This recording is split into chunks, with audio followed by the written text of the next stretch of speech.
Good morning. Yes, it's coffee time with Cass. Amen. Yan, title ng ating reflection for today, Jesus, the way to the Father. It is taken from the Gospel of John 14, verses 1 to 6. Let us pray. Come, Holy Spirit, I need you. Come, Holy Spirit, I pray.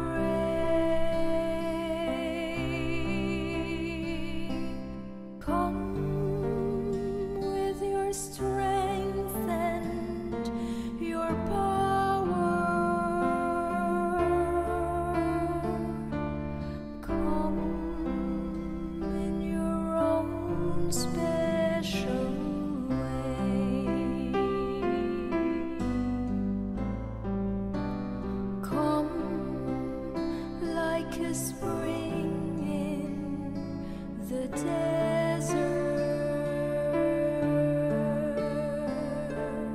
Come to the weary of soul. Oh, let your sweet healing power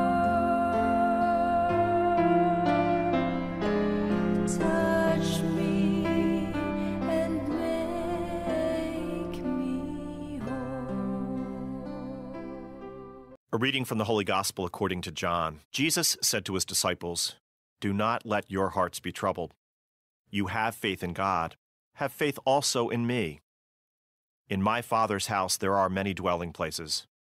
If there were not, would I have told you that I am going to prepare a place for you?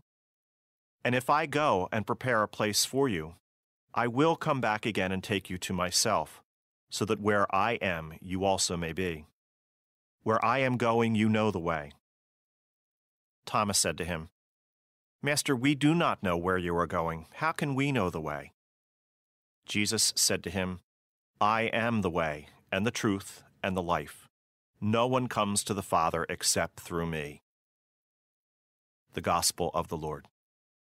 The whole verse itself, nagsabi siya ng assurance, ng life everlasting, no?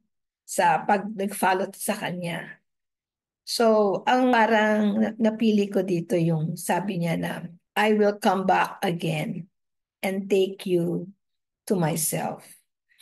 Kasi normally, pagka tayo naiwan, lalo na pag yung namatay, no?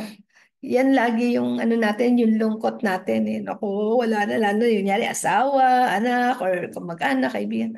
Nalulungkot tayo kasi alam natin, hindi na babalik. Pero si Jesus sabi niya, I will come back again and take you to myself. Unang-una, pag sinabi niya kasing I will come back dito, parang sinabi niya mawawala siya. 'Di ba? So, paano tinanggap ng mga disciples yon? May kasunod naman agad, 'di ba? Sabi niya, I will take you to myself. Hindi niya sinabi, I will take you somewhere else. But sabi niya, myself. Kaya ibig sabihin, kasama natin siya. Kung nasan man siya. Actually, hindi ko na nga tinanong dito, sabi niya dito, Lord, saan ka ba pupunta? Ako di ko natatanungin, basta kasama ko si God, okay na ako. Amen. Okay, so parang ang sinasabi mo, si Jesus, ano pala, siya pala yung ginaya ni MacArthur. I shall return. No? So anyway, ang maganda ron, yung sinabi niya, sabi mo nga, it is an assurance that I will take you to myself. Makakasama kita. Yan. So that is very important. Okay. Ang sa akin, ang napili ko, yung a place for you. Ibig sabihin, pag alis ng ating Panginoon, noon time na siya ay aalis, sabi niya, iahanda ko yung mga lugar ninyo. Wow. Sabi nga ng mga disipulo Lord, hindi naman namin alam kung saan kayo pupunta. Paano kami makakarating doon? Sabi ni Jesus, ako ang daan. Yan ang medyo mahirap intindihin ng mga disipulo nung time na yon. Hindi nila ma-imagine saan ka ba pupunta? No?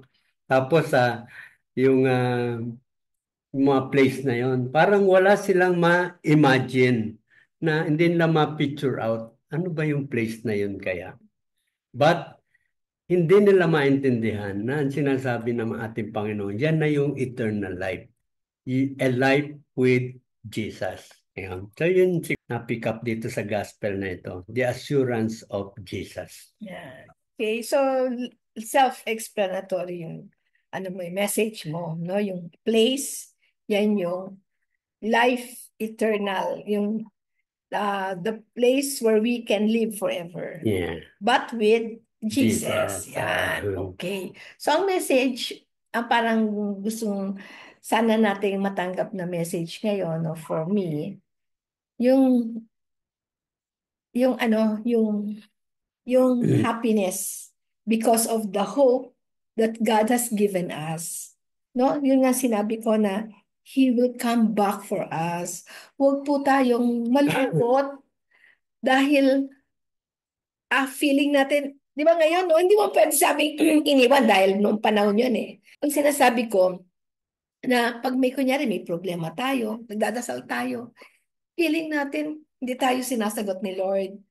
Feeling natin wala si God, hindi nagsasalita. No?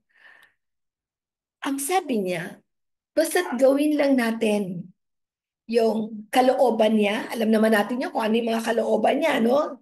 Umpisa na natin doon sa Ten Commandments. Tapos yung feeling natin kung andun yung Holy Spirit, yung may peace tayo, di ba?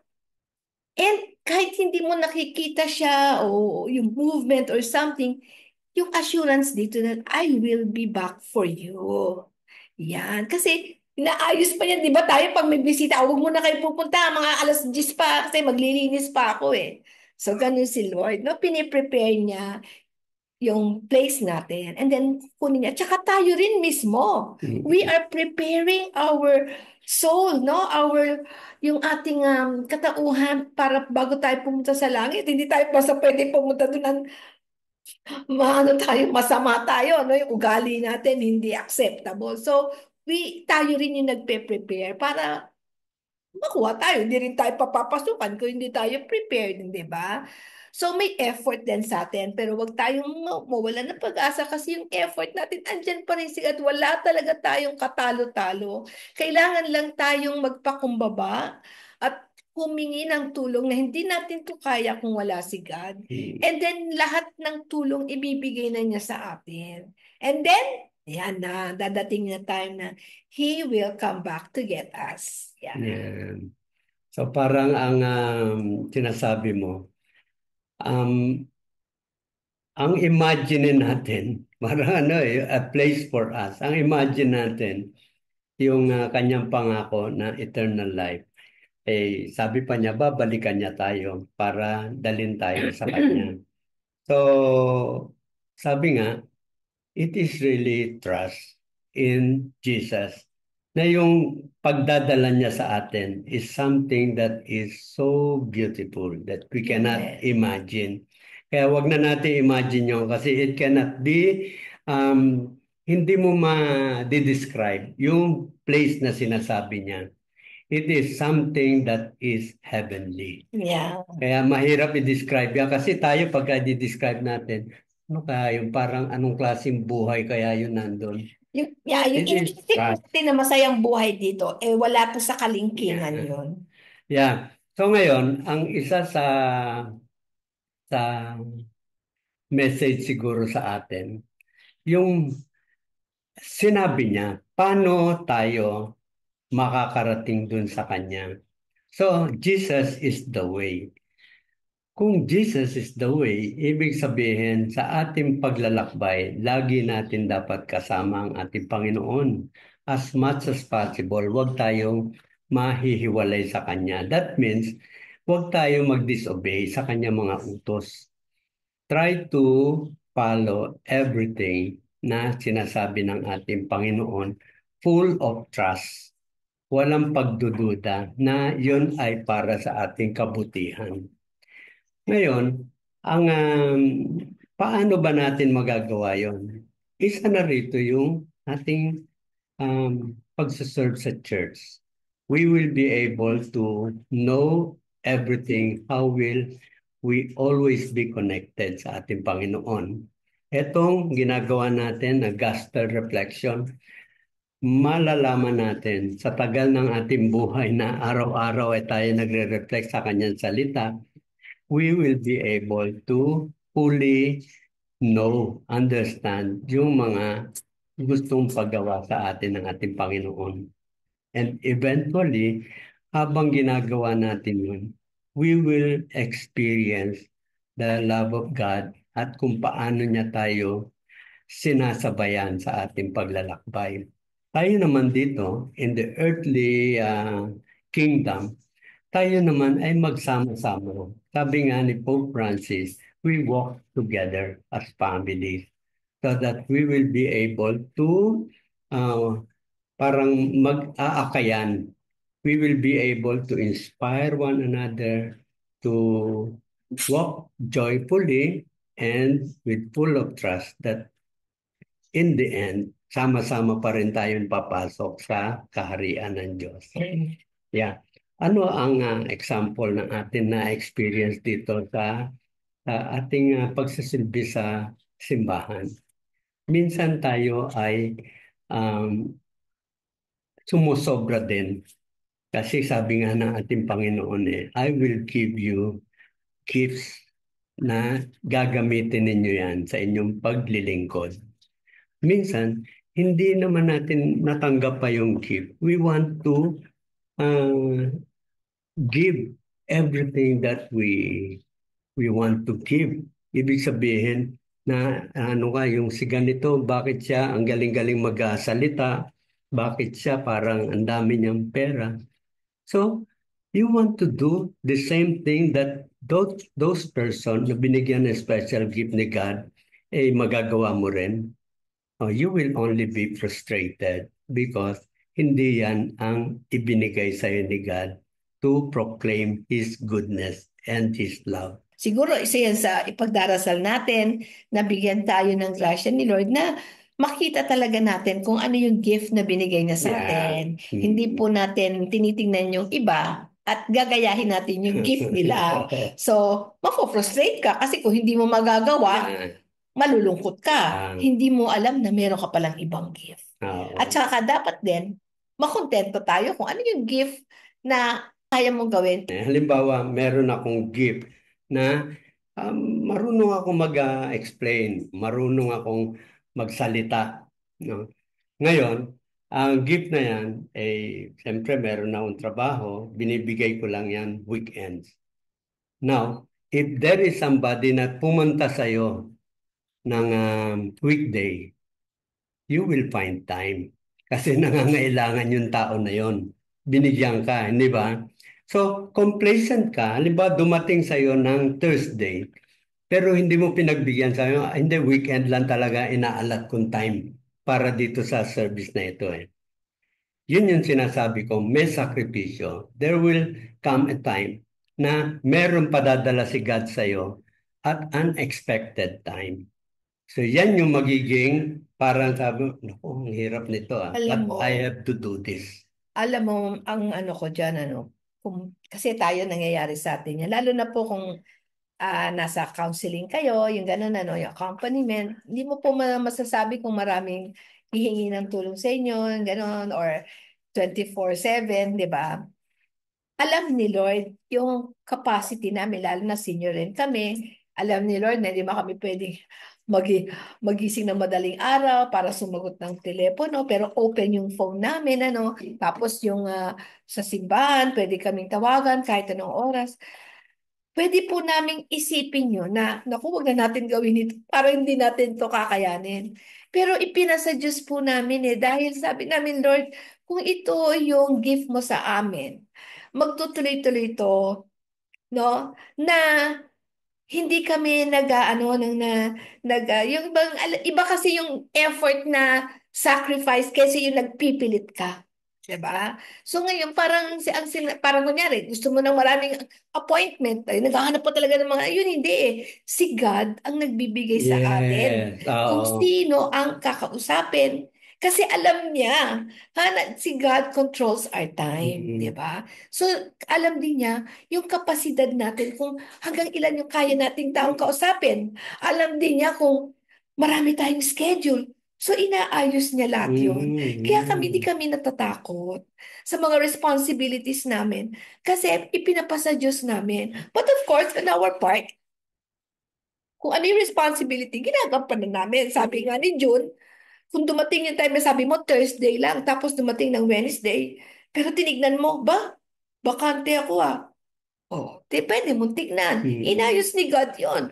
Ba, meron pala akong yung appointment ko ng Thursday, hindi natuloy. Oo. Oh. Minsan Yan, conflict, hindi oo. ba? Sabihin natin, oh, sige, Yan. tanong natin sa kanila kung sino ang Yes. pwedeng mag-adjust. So, Hindi yun yung parang nakita mo na nga na pwede ka, kaya lang sinabi, ay pag Thursday, nakapako ka doon. Ay basta Thursday. Inayos nga ni God yung schedule mo eh. So, Tiwala kay so God eh. ibig Ibig sabihin, sabihin, inaayos hindi niya yun. kang pumunta doon. So talagang si Lord lang talaga yung makakapagbigay sa inyo ng peace of mind sa mga decisions nyo na lalo na kung sa mga schedules na conflict, lalo na kung very busy kayo Mm. sa church tapos nagtatrabaho din kayo. Mm. Basta't alam ni Lord na ibinigay mo sa Kanya, siya na ang mag-aayos ng schedule mo. Pero kailangan magtiwala ka Yeah. dahil yun yung pinaka-importante sa lahat. Oo. So kayo mga nakikinig ngayon dito, try to think about it. Kung yan ang gift mo, hindi magiging madali. Na madali mong ibigay, but the time that will be required of you, yan malamang ang magiging magiging sacrifice mo. Or yung kapalit niyan, maybe imbis na meron kang income, dumating ito, that means I will have to give up yung Yeah. possible na added income sa akin. Yeah. So yan yung mga sinasabi natin na yan yung nai-offer mo kay God. Yes. But the gift na binigay sa'yo, yan ang sabi, kayang-kaya mong gawin yan kasi yan ang gift mo. Yeah. But the time that you will give, the sacrifice that you can offer, like halimbawa, dahil gusto mong, kailangan mong gawin yan, pwede kang mag-give up some material things na di ba? Yung comfort mo, Yun yun. yung mga, yun So, yung sacrifice. yun ang ibig sabihin ng pagka-gift mo, yung gift mo, madali mong ibigay. But the consequence, yung tinatawag na collateral Damage. requirement nun, Oo. ibig sabihin, doon ka mahihirapan because it will take a lot of Yes. sacrifices and detachment. Correct. Pero dyan na nga din, wala talaga tayong talo. Kasi sabi mo, mahihirapan. Pero magugulat ka. Kasi yung hirap na yun, nakayanan mo, no? At may peace ka. Mas Kasi masaya. hinakigad ka. So hindi po mawawala yung problema sa service, Yeah. Okay. sa work, kahit saan. Pero pag nakigad ka, it will be very light. Yes. Oo, it will be very light. Amen. Okay. Okay, so See you Monday na. yes. Okay. Coffee time with God. Lahat na ibinigay sa atin ng Panginoon, there is always a sacrifice. Oo. Talagang mahirap, hindi magaang yung pagsisilbi. Siguro Yun yung ko kasi si Jesus sabi niya, I do not promise you So an easy life. i-rephrase ko yung sinabi ko. Oo. Okay. So, ang ibig ko sabihin, pag naramdaman mo na may isang bagay na hindi ka nahihirapan, parang very natural na nagagawa mo, minsan magugulat ka pa nga, paano ko yung nagawa?